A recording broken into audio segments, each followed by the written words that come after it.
Today's topic is the power of labels. So we'll be looking at labels in more details, manual labels, smart labels, LDAP labels. But first of all, a few session reminders for today's session. These are public sessions, so please consider muting your line to reduce background noise for others. By default, your connections are muted. If you're submitting questions via chat, please send them to all panelists, not host only. I have my colleagues Luana, Marco, Tim online to help assist us during the presentation. Please, if possible, hold verbal Q&A until the end of the presentation.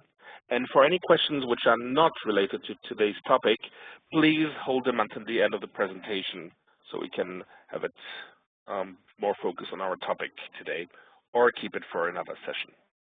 Perfect. So before we start, let's have a look at the agenda today. So first, we'll have an overview of what labels are and what we do with our labels. Then an overview of smart labels. Aspects of smart labels, we'll be looking more into detail to those. How to create smart labels using the wizard or using manual technique via SQL. How to manage smart labels. How to use smart labels. Some tips and tricks related to labels, and some closing tips on best to use and get most of your K1000 with your labels. And finally, of course, the Q&A, where you will be able to ask all your questions. So first of all, it's quite important to define what a label is. So a label is actually a highly customizable organizational tag that is assigned to K1000 objects.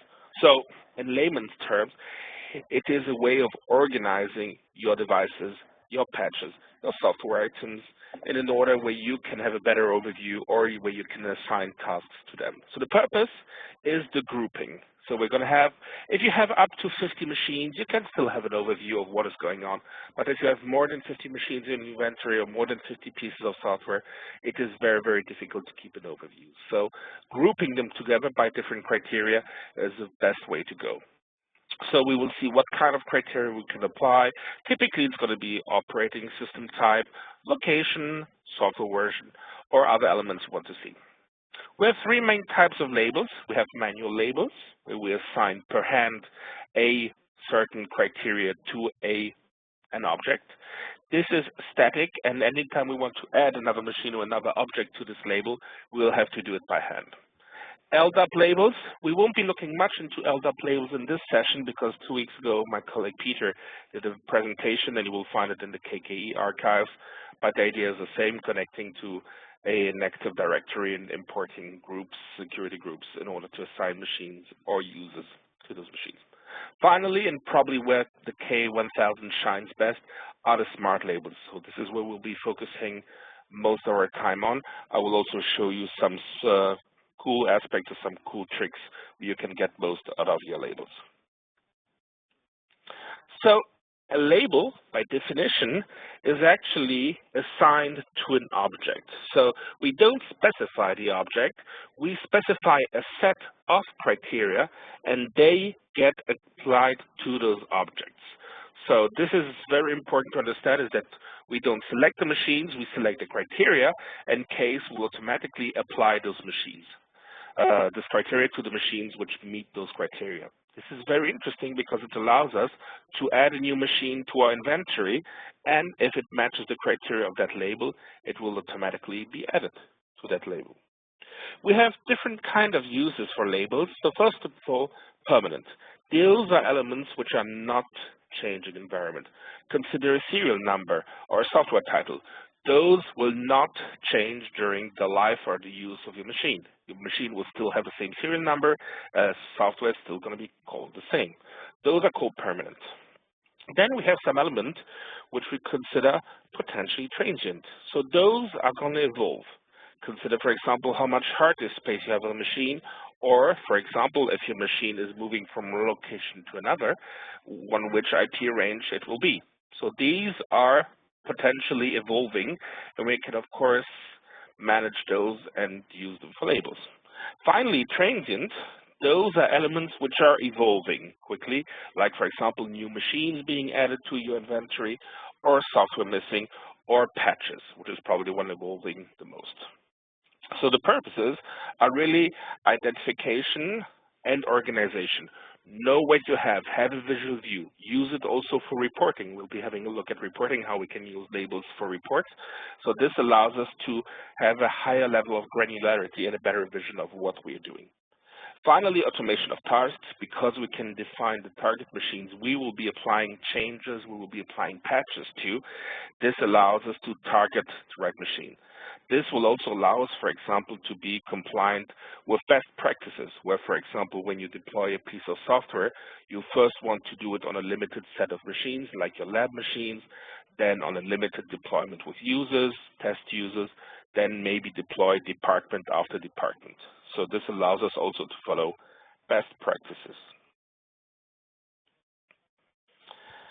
So our labels are based, our smart labels are based on SQL queries. So we use SQL in order to filter and to define, and case then assigns the label to the machine. One aspect which is not used enough, in my opinion, is order. So we can set different labels with different priorities, and we can set which order case we'll use in order to sort them.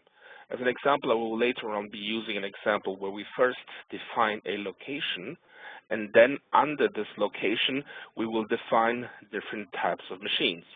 But if in your order you first define machines, then if you apply the label for location afterwards, you may have some issues with coherence. So the ordering is a feature which is actually very, very powerful.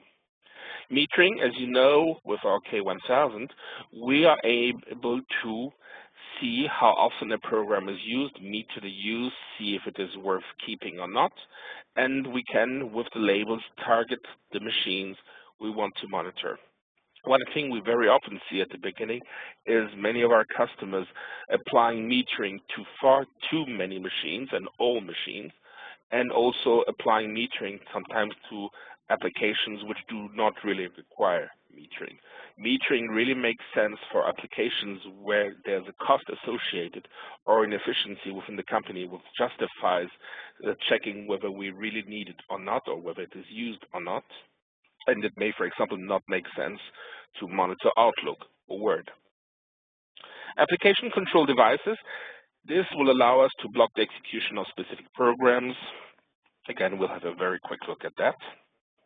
And finally, this application of smart labels depends on what kind of object we're dealing with. So machine smart labels will only happen when a machine checks in. So let me rephrase that. If I create a new label, smart label based on the machine, on the device, machines will be added to this label only the next time we check in. This is quite important when you are setting up new labels and you are testing it and you realize that you think something is going wrong because the machines do not appear. This is simply due to the fact that they are not checking in. And other labels, therefore, are applied directly when we set them up. So we'll have a quick look at that in the live demonstration. So creating the smart labels with Wizard is a very straightforward task. So what we define can be machine, software, an IP scan. We can also define Dell packages, patching. We'll have a big look at that. The construction is extremely simple. It's basically defining its criteria. We test the label, we specify a name, and then we'll save it.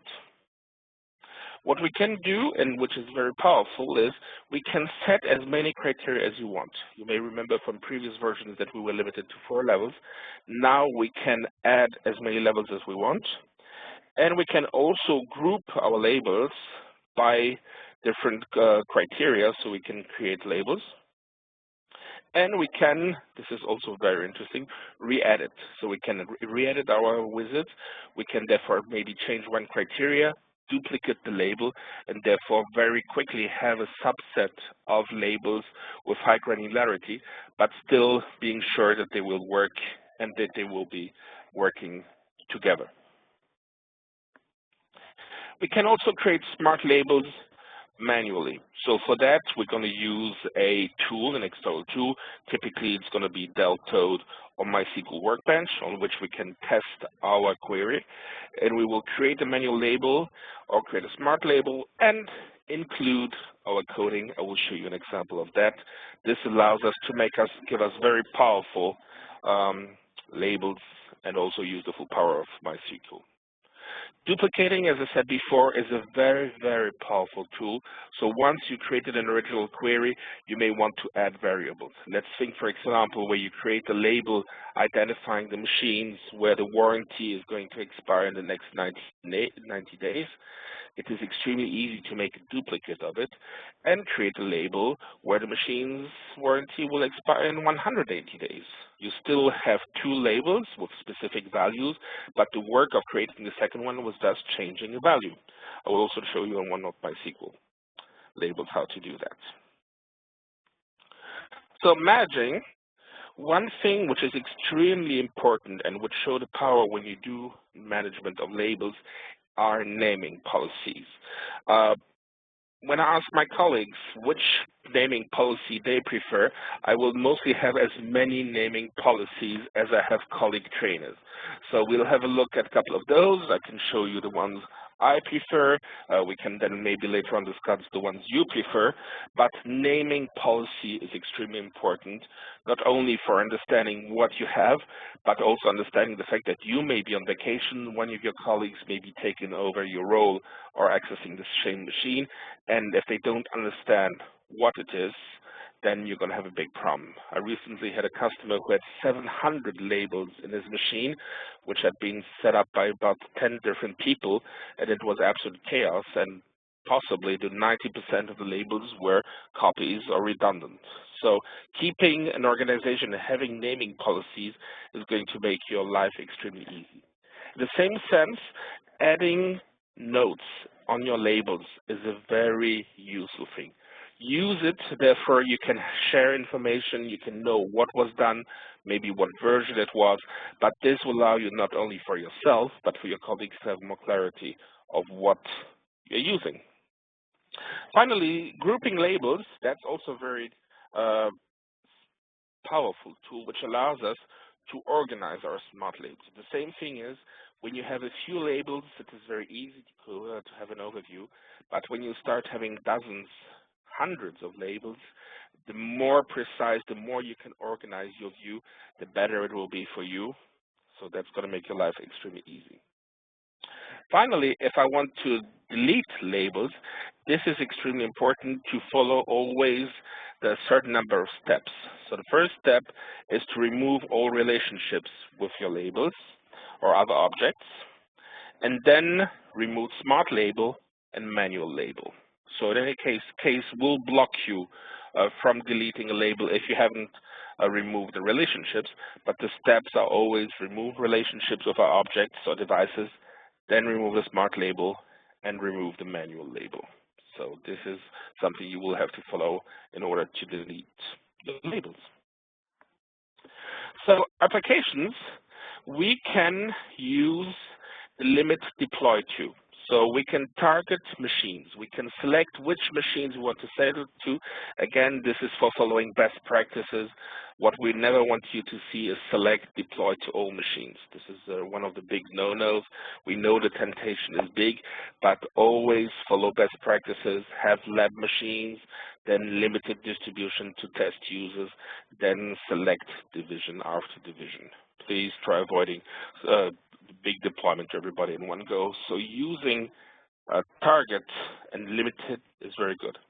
For managed installation, we can use machines and select machines which, for example, do not have certain applications. So we can create a label for all machines that don't have Acrobat installed. So using a label and targeting those machines for a software distribution is, of course, very practical.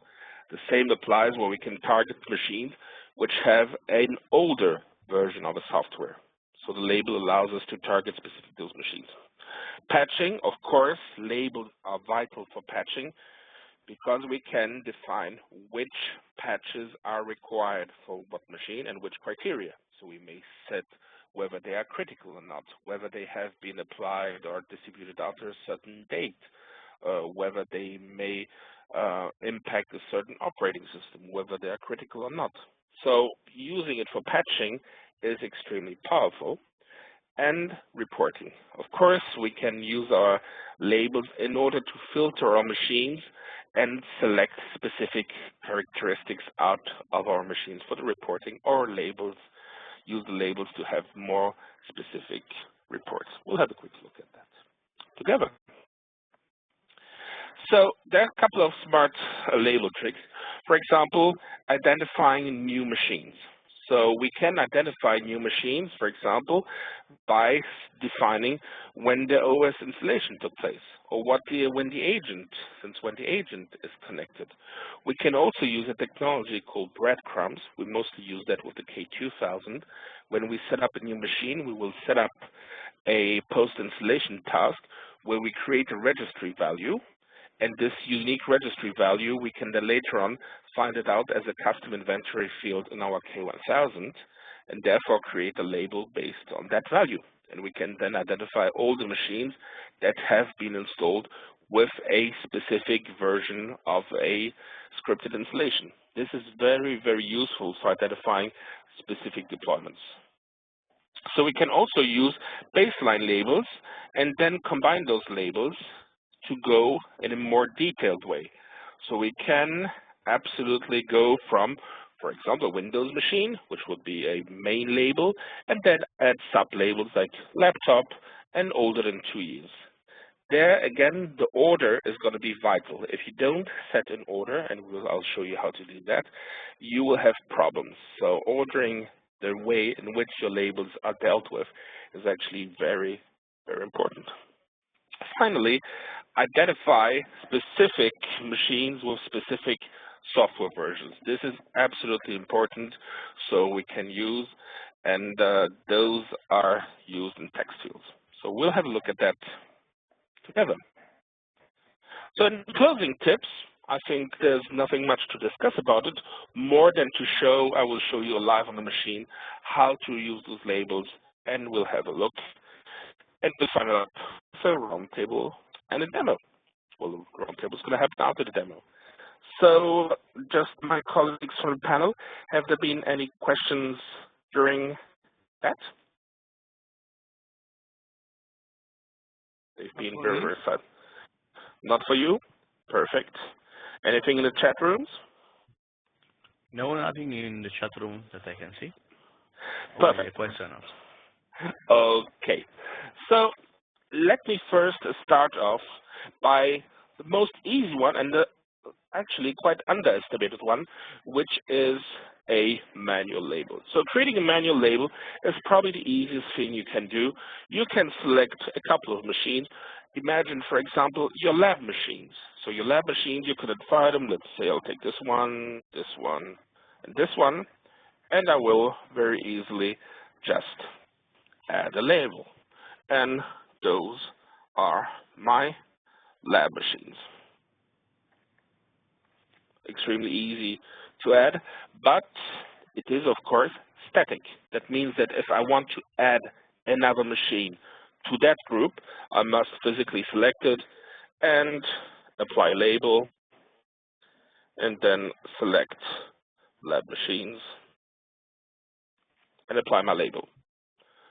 So this is static, but again, very easy to set up and very easy to manage. Now, getting to a smart label is, of course, much more interesting.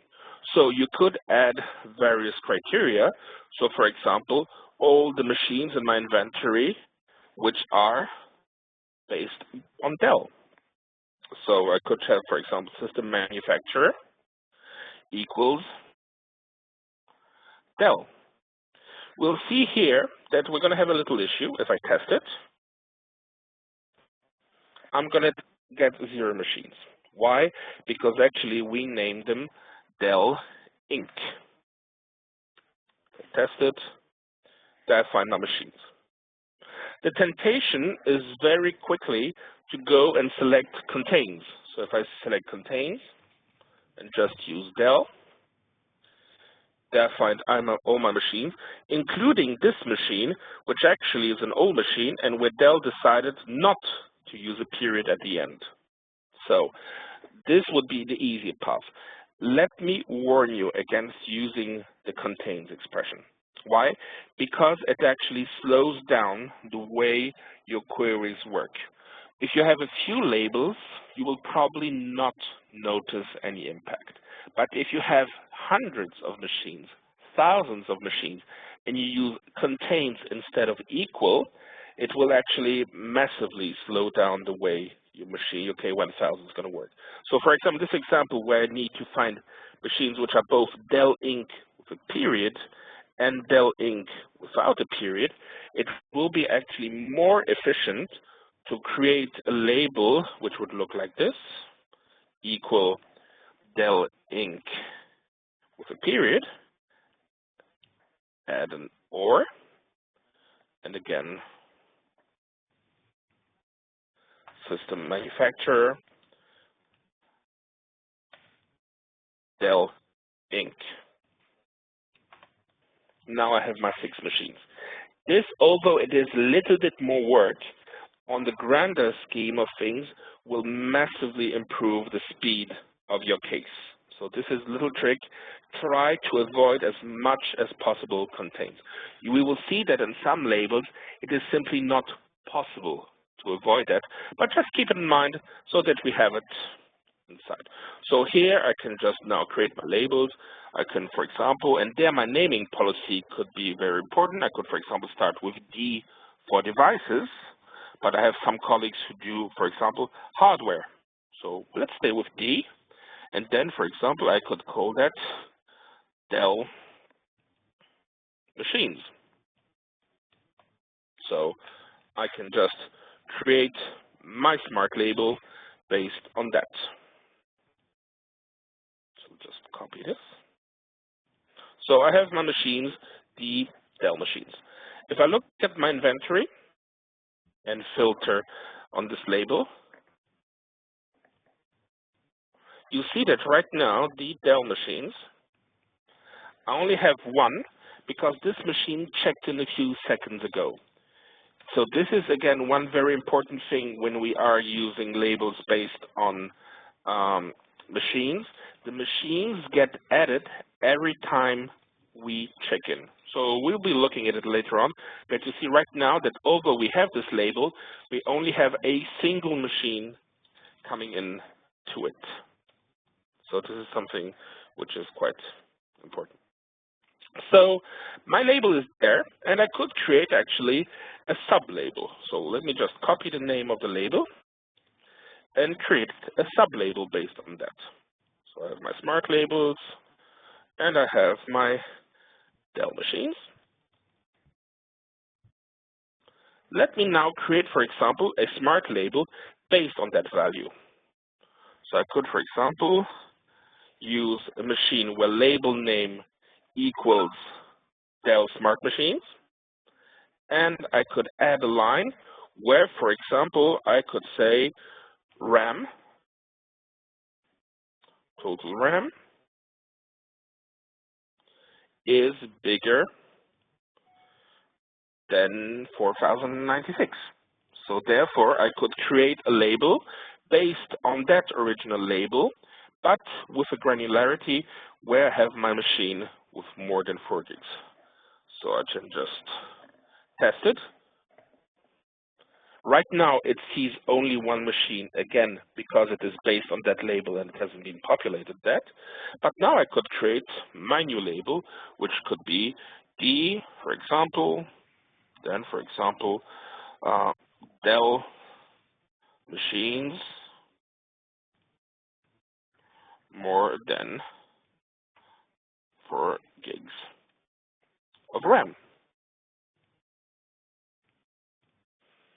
And I can create my label on that. So creating labels on a base label is very important.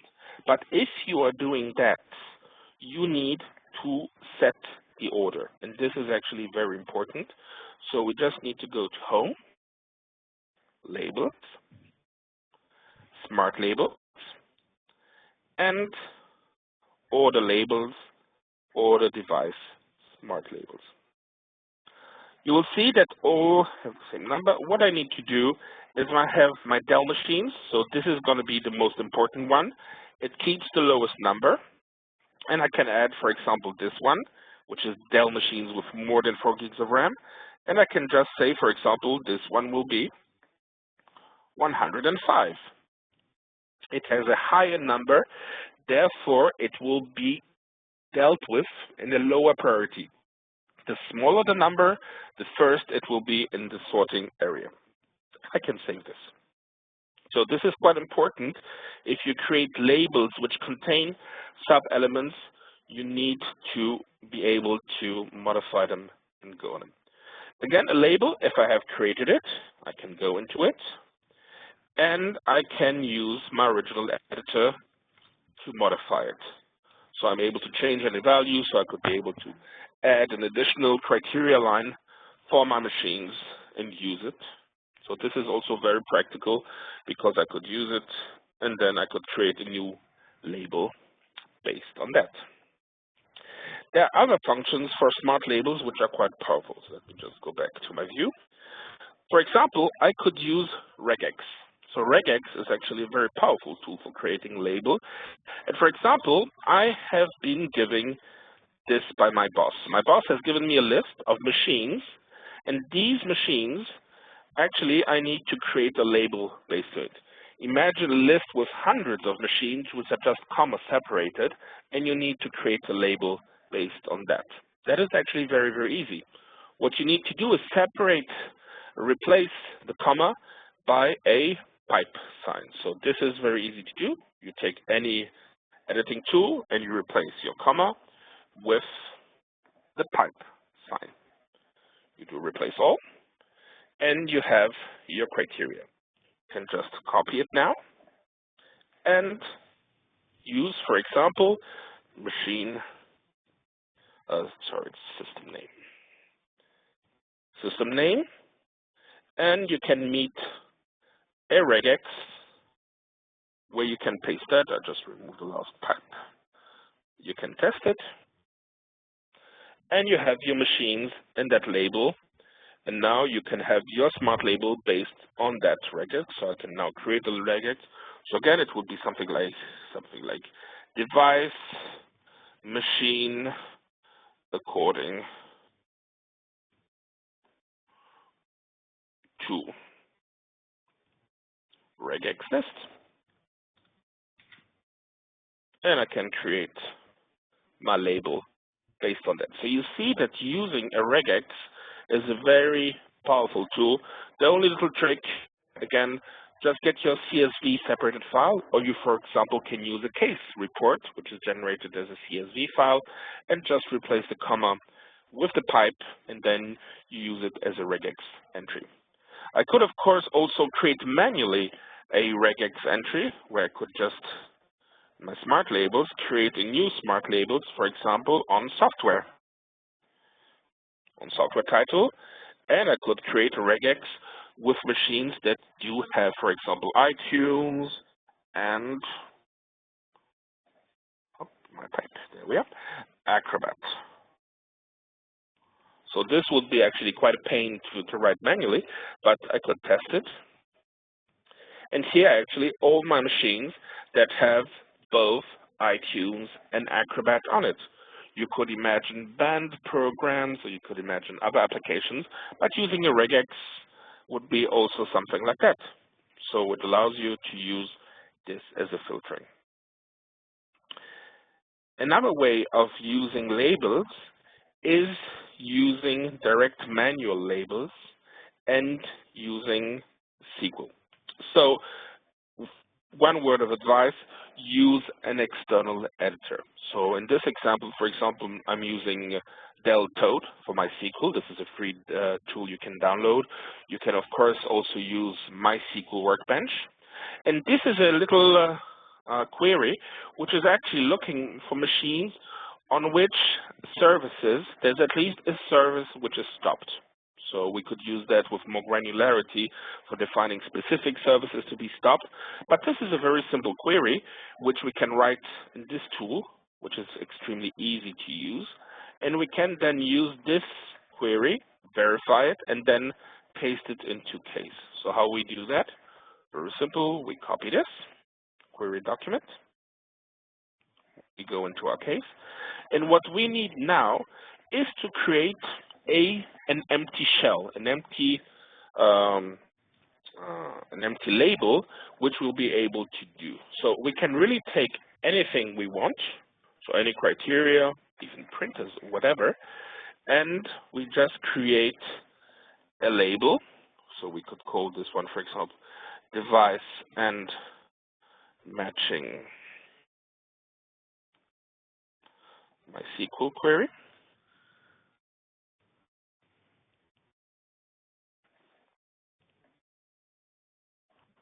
I create it. And I can go and edit this one in my labels.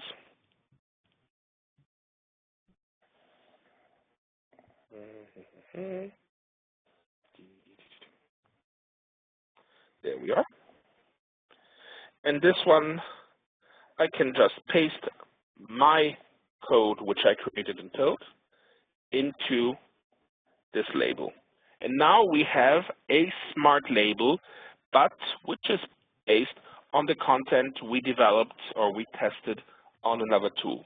So this is very easy for using manual tool. Of course, if you feel comfortable enough in coding your MySQL requests directly, manually, please do so. I'm not that good at, so we can use that. I will just refresh all my machines. A little note on force inventory. We know we use force inventory to update our labels. One word of best practice, please never use a force inventory on more than 50 machines at a time. So we can do it with a small lab and just a few machines connected, but please consider not doing it when you have hundreds of machines or you're going to have network problems on your environment. So while it is doing that, you will see that right now this label should not be populated. Correct, it is not populated because the machines have not been added. When they will come in, we will see if we have any machines which do have services which have been stopped. So this is really an easy way of setting up our labels for devices. Another main use for devices is, of course, patching. In patching, we will need to define our labels in order to make sure what we want to patch and what is relevant to us. With the patching catalog, we have thousands of patches available. If we just look at the subscription, and I'm on this machine, I did something which you shouldn't do in production, but this is a test lab. I decided to subscribe to all patches for all operating systems. Of course, best practice would be that you would be targeting the operating systems you are using specifically in your company and to minimize the size of the signatures. But here I just did it to have a complete overview. So I get, therefore, a catalog which is huge. So if we look at the content of all my catalog, it actually is working ahead and turning away. I have 14,393 patches which are available, which is, of course, many, many patches which are not relevant to my environment. But we're going to have mainly two types of patches which are interesting for us. Of course, creating a smart label. The first thing is, of course, the category.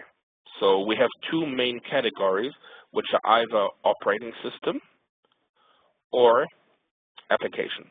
Those will already be the two main distinguishing labels or categories you will be filtering across. Then we can add, for example, the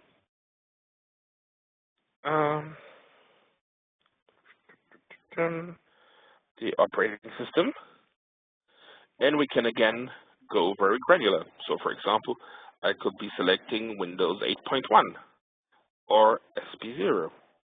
So I could be going in my systems or just using my general Windows 8. So I can filter, then I could add a line, and again go with, for example, to see if the impact, is it critical or not. One word of advice is when you finish your query, we always suggest you add superseded and no as a query. So this is just to make sure that you're not having superseded versions in your label. And here you can create a label, same thing. Be careful about the naming policy. So you could do something like PA for patching, OS for operating system, Windows 8, then critical. That could be, for example, a naming policy you could be applying. And you can create your label on that.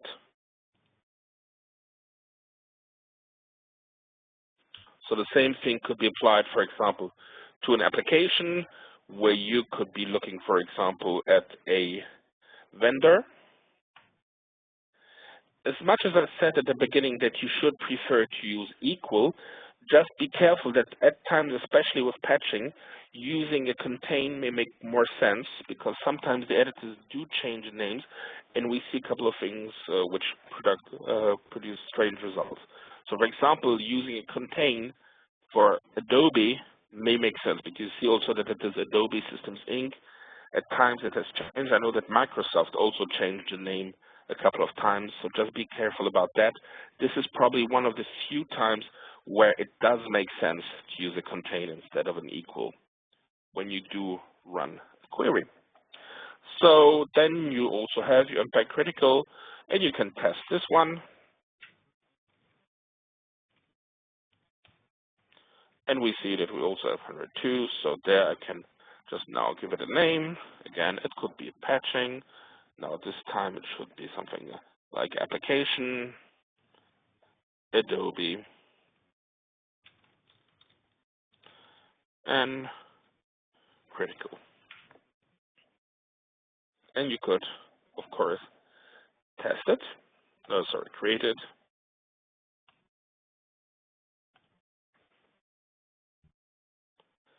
And of course, as we did before, we could be able to base our ticket, our label on a previously existing label. So I could be able to go and do something now, which is based on this label, OS Windows 8 underscore critical. And now I could, for example, select another software editor, like, for example, Symantec. Will we find nothing? Of course we won't, because we're filtering on that criteria. So let us use another criteria, like, for example, release date. So we might find anything which meets those criteria, and I'm going to remove those, and just say anything that has been released since, and then I'm going to use something like the 1st of January of this year.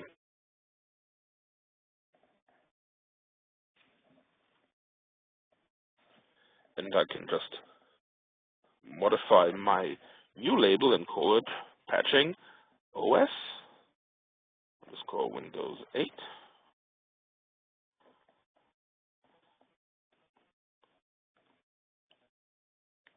Cool. And I can call it 2015. So again, we can use our label, which we already created, as a source and add additional definitions, and we can add granularity. Again, if we create that, the only thing which is very important is to make sure that we have set the order and that the primary will be dealt with before the second one. So again, we go to Smart Labels, choose Action, Order Label, and we set to patch software Smart Labels. What's the patch? sorry, it should be Patch Smart Labels.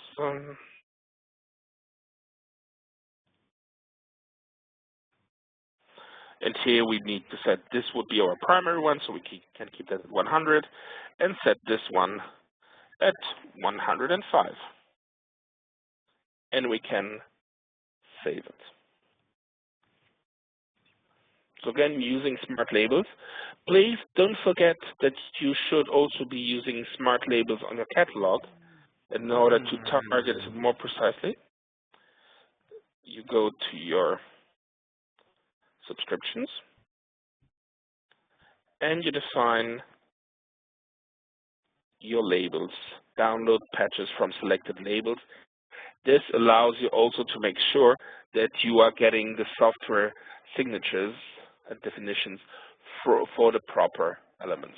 One element, though, to be warned about, be careful to be sure that if you're using here, for example, this one, that if you're not creating a second label when you do a schedule, which is based on another criteria. So for example, if you're only looking in your subscriptions for Windows 8 applications, that you don't create a label for a schedule based on Windows 8 programs or operating system. It's going to be a problem if you're not looking at the same kind of information.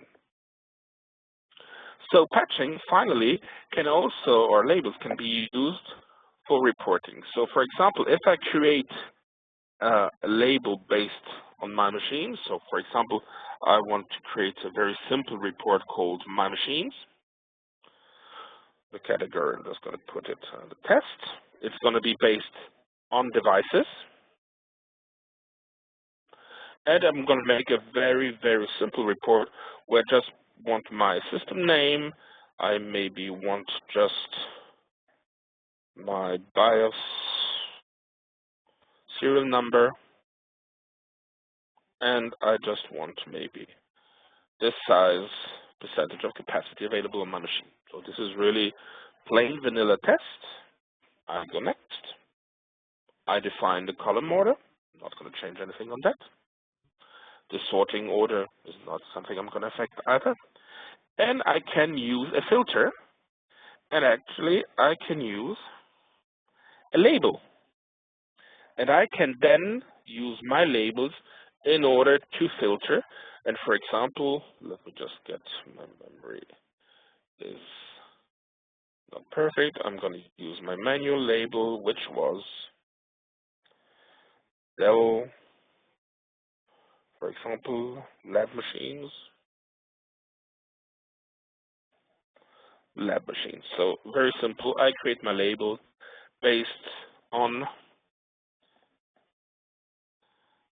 lab machines.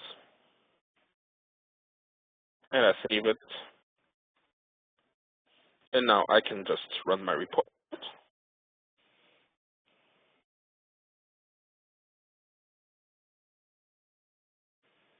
And therefore, here are my lab machines defined based on that label. Any questions up to now? Marco, did you see anything in the chat?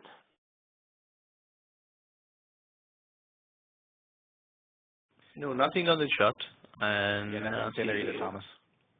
in the question and answer panel as well. Okay. So again, labels. I think the most important element about labels is to be clear on the naming policy. So the more you are clear on naming your policy, the more you will keep an overview of what is going on your machine. Again, as a little tip of trick, and the more your inventory grows and the more labels you will be managing, really try to keep with an equal query. Even if you have to add a second line for a second value, try to avoid contains. This is definitely something which can impact your performance on larger deployments. Try to avoid it as much. It is not always possible or suitable to avoid it, but just try to keep it in mind that you try to apply that best practice when you go on. This will help you have very quick queries. And again, very important, if you create sub-labels based on an original label, don't forget to order. Again, labels, choose action, order labels. This is very, very important. If not, your labels may not be working well. And again, don't be surprised if you're creating a smart label for machines. The machines will be added to that label only the next time they check in. So this is quite often the thing where you create any smart label. Let's say I'm creating chassis type based on laptop. I test it and I see all my laptops coming in, so I'm very happy. I create my very nice label called Dell device machine, and then something like laptops. I create it. I'm extremely happy, and the next thing I want to do is view my machines meeting that criteria, and I don't see it because no machine has checked in yet. So that is quite typical. So just give it a few minutes, let your first machines check in, or force an inventory. And again, if you force an inventory, never more than 50 machines at the same time. Perfect. This concludes the demonstration part. So let me just go back to my PowerPoint and discuss just a couple of elements. So let me just go back to my slides. There we are. So we have a few upcoming presentations coming. On the 25th, we're going to have Dell software distribution basics. On the 4th of March, did someone say scripting? That's going to be very interesting. And on March 11, your name shall be, so naming options on the K2000. Couple of elements. If you need support, please go to support.software.dell.com. If you want to access our online training, the KKE, the recordings, please go to case.com/KKE. Subscribe to our Inkpad newsletter, case.com newsletter. Many tips of tricks and very interesting stuff. Many of you are probably familiar with IT Ninja, so please go to IT Ninja. We have a lot of content. We also live thanks to your contributions, so please don't hesitate to ask, but also don't hesitate to contribute with your input. If you want to see a feature on Case in the next releases, please go to caseuservoice.com. We do listen to you. We can't put all the things you want, but we have seen definitely quite a few features coming from user voice and which have been included in Case, so please keep in place with that. And finally, connect.case.com, join KKE. You can be in a community and we'll give you rewards for participating in social events activities.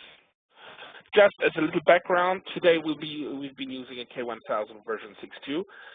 We are releasing 6.3, version 6.3 probably next week. Please don't hold me accountable on that one, but we are releasing a new version which should be released sometime next week with quite a few changes. We'll probably go deep into that. Some very cool stuff coming. And currently, so the demo was based on a version 6.2. So on my turn, thank you very much for your attention. And let us now open the discussions. Are there any questions? So please feel free to ask. Marco, can you be the master of ceremony? Which sense? See if there are any questions or any volunteers. No, there are no questions in the chat, and no question in the question and answer panel. And if you want, you can unmute your participants as well if they want to ask some question using the mic. Okay, and how do I do that? You need to go to the training center menu, go to participants, and unmute all.